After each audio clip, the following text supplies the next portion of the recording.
भारत जोड़ो यात्रा का असर अब दिखाई देना शुरू हो गया है। यह असर कांग्रेस पार्टी के लिए काफी ज्यादा सकारात्मक है। एक तरफ जहां नेताओं का पार्टी को छोड़कर जाने का सिलसिला शुरू हो गया था, वहीं अब इस यात्रा का असर यह हो रहा है कि पार्टी छोड़कर जा चुके नेता एक बार फिर से पार्टी में वापसी कर रहे हैं और जो अब तक नहीं कर पाए हैं वह भी इसको लेकर मन बना रहे हैं। भारत जोड़ो यात्रा में लाखों की भीड़ ने प्रधानमंत्री नरेंद्र मोदी, गृह मंत्री अमित शाह और भारतीय जनता पार्टी के राष्ट्रीय अध्यक्ष जेपी नड्डा को चिंता में डाल दिया है। हिंदुत्ववादी नेता भी राहुल गांधी की खुलकर अब सराहना कर रहे हैं। यात्रा का असर यह भी हो रहा है कि अब खुलकर कई क्षेत्रों की हस्तियां इस यात्रा में शामिल हो रही हैं और राहुल गांधी के साथ अपनी सेल्फी को बेहिचक सोशल मीडिया पर वे साझा कर रहे हैं।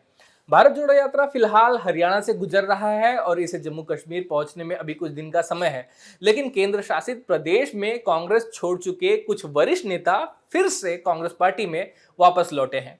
खबर को विस्तार से जानेंगे उससे पहले आपसे अपील है कि इस वीडियो को लाइक करें और ज्यादा से ज्यादा लोगों के साथ में इसे शेयर करें। आइए खबर में आगे बढ़ते हैं। केंद्र शासित प्रदेश में नेताओं का एक बड़ा समूह भारत जोड़ो यात्रा के कश्मीर में पहुंचने से पहले ही पार्टी में शामिल हो गया है। इन नेताओं में एक बड़ा नाम अविभाजित जम्मू कश्मीर के पूर्व उप मुख्यमंत्री ताराचंद का भी है, जिन्होंने जम्मू कश्मीर के पूर्व मुख्यमंत्री गुलाम नबी आजाद के साथ कांग्रेस पार्टी को छोड़ दिया था। ताराचंद के अलावा कई और वरिष्ठ कांग्रेसी नेता हैं जिन्होंने पार्टी में घर वापसी की है, जिनमें पूर्व मंत्री पीरजादा मोहम्मद सईद, मनोहर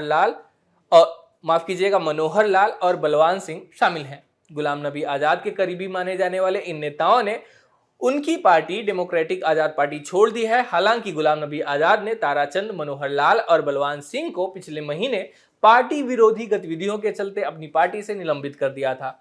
जब गुलाम नबी आजाद ने कांग्रेस पार्टी छोड़ी थी, तब इन नेताओं ने भी उनके साथ कांग्रेस पार्टी का साथ छोड़ दिया था। इन तीनों नेताओं ने कांग्रेस महासचिव केसी वेणुगोपाल और पार्टी के वरिष्ठ नेता जयराम रमेश और रजनी पाटिल की मौजूदगी में कांग्रेस पार्टी में इन्होंने वापसी की है। नेताओं का पार्टी में स्वागत करते हुए कांग्रेस नेता वेणुगोपाल ने कहा कि यह पार्टी के लिए खुशी का समय है, क्योंकि यात्रा के कश्मीर में पहुंचने से पहले हमारे पुराने नेता, जिन्होंने कुछ गलतफहमी के कारण पार्टी छोड़ दी थी, अब वह वापस आ गए हैं। उन्होंने कहा कि ऐसा लगता है कि इन नेताओं ने पार्टी से 2 महीने की छुट्टी ली थी और अब छुट्टी खत्म हो जाने के बाद वापस आ गए हैं।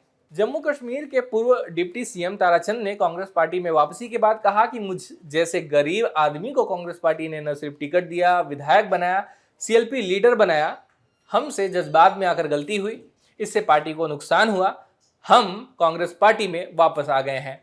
इन 3 बड़े नामों के अलावा कांग्रेस पार्टी में और कई नेताओं ने वापसी की है।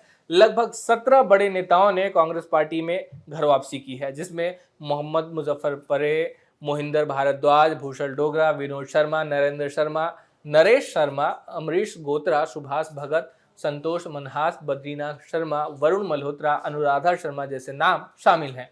आपको बता दें कि गुलाम नबी आजाद के भी कांग्रेस पार्टी में शामिल होने की बात कही जा रही थी, लेकिन 30 दिसंबर को गुलाम नबी आजाद ने कांग्रेस पार्टी में फिर से शामिल होने की खबरों को निराधार बताते हुए खारिज कर दिया था और आरोप लगाया था कि यह उनकी पार्टी के कार्यकर्ताओं का मनोबल गिराने के लिए ऐसी अफवाहें उड़ाई जा रही हैं।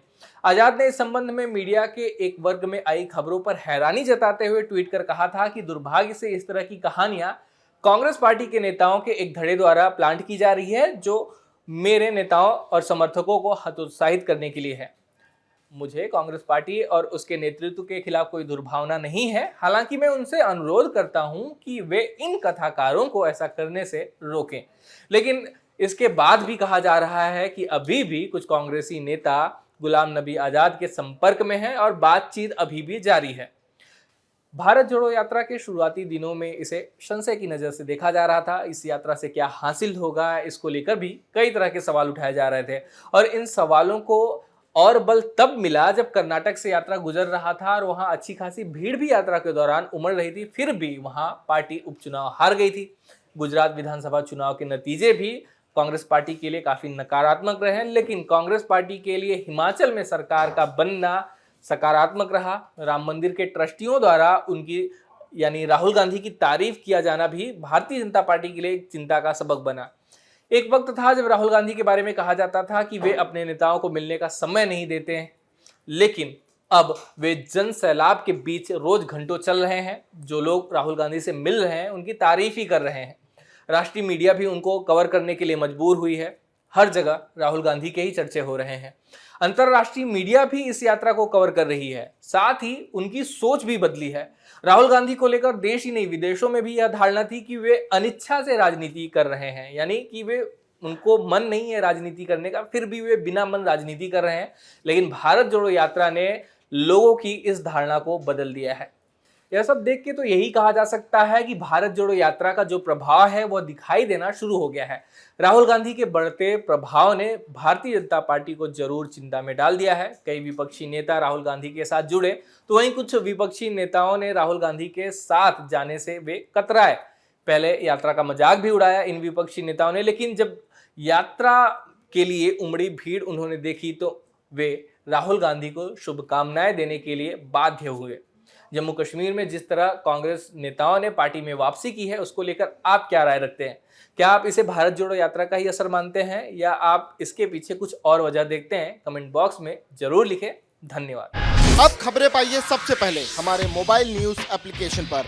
एंड्रॉइड या iOS प्लेटफॉर्म पर जाइए, HW न्यूज नेटवर्क को सर्च कीजिए, डाउनलोड कीजिए और अपनी सुविधानुसार भाषा का चयन कीजिए।